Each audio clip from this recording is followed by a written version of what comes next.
ইন্নাল হামদালিল্লাহ ওয়াসসালাতু ওয়াসসালামু আলা রাসূলিল্লাহ আম্মা বাদ। এক ভাই প্রশ্ন করেছেন, রাস্তাঘাটে যদি টাকা পয়সা পাওয়া যায় তাহলে সেটার বিধান কি?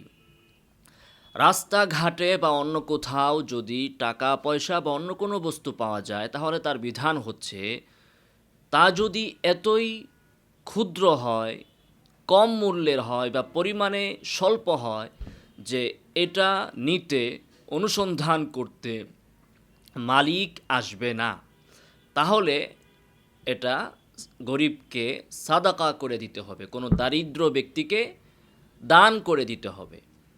অপরদিকে টাকা পয়সার পরিমাণ যদি বেশি হয় অথবা বস্তুটা যদি মূল্যবান হয়, যেটার খুঁজে মালিক থাকবেন এবং তিনি সেটাকে নেওয়ার জন্য আসতে পারেন বা খোঁজার জন্য তিনি আসবেন, এটার অপেক্ষায় তিনি থাকবেন, এমন যদি হয় তাহলে সেই বস্তুটার মালিক খুঁজে বের করার জন্য ওই স্থানে, এর পার্শ্ববর্তী এলাকায় এবং আশপাশে যেখানে লোক সমাগম হয়, যেমন বাজার, স্টেশন এবং মসজিদ, এ ধরনের স্থানে মালিক অনুসন্ধান করার জন্য তৎপরতা চালাতে হবে।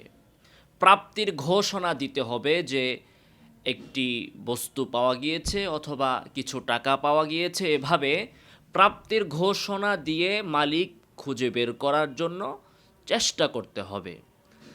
যদি মালিক খুঁজে পাওয়া যায় তাহলে মালিককে সেই বস্তুটি অথবা সেই টাকা পয়সা হস্তান্তর করে দিতে হবে।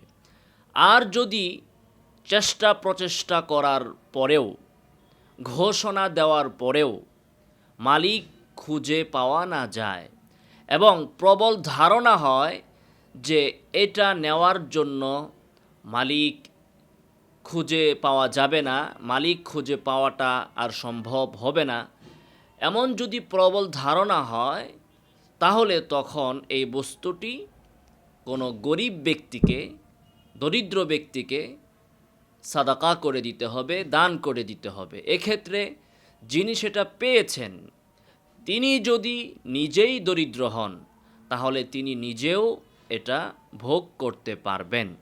তবে একটা জিনিস খেয়াল রাখতে হবে, আমাদের সমাজে একটা ভুল প্রচলন আছে যে কোনো কিছু পাওয়া গেলেই আমরা সেটা মসজিদে দিয়ে দিই। না, কোনো কিছু পাওয়া গেলে, কোনো টাকা বা পয়সা পাওয়া গেলে সেটা মসজিদে দান করা যাবে না, এটার খাত মসজিদ নয়। এক্ষেত্রে অনুসন্ধান করার পর মালিক যদি আপনি খুঁজে না পান এবং প্রবল ধারণা হয় যে মালিক পাওয়া যাবে না, তাহলে এটা কোনো দরিদ্র ব্যক্তিকে, গরিব মিসকিনকে দিয়ে দিতে হবে, মসজিদে দেওয়া যাবে না। আল্লাহ তাআলা আমাদেরকে তৌফিক দান করুন। আমিন ওয়া আখিরু দাওয়ানা আলহামদুলিল্লাহি রাব্বিল আলামিন।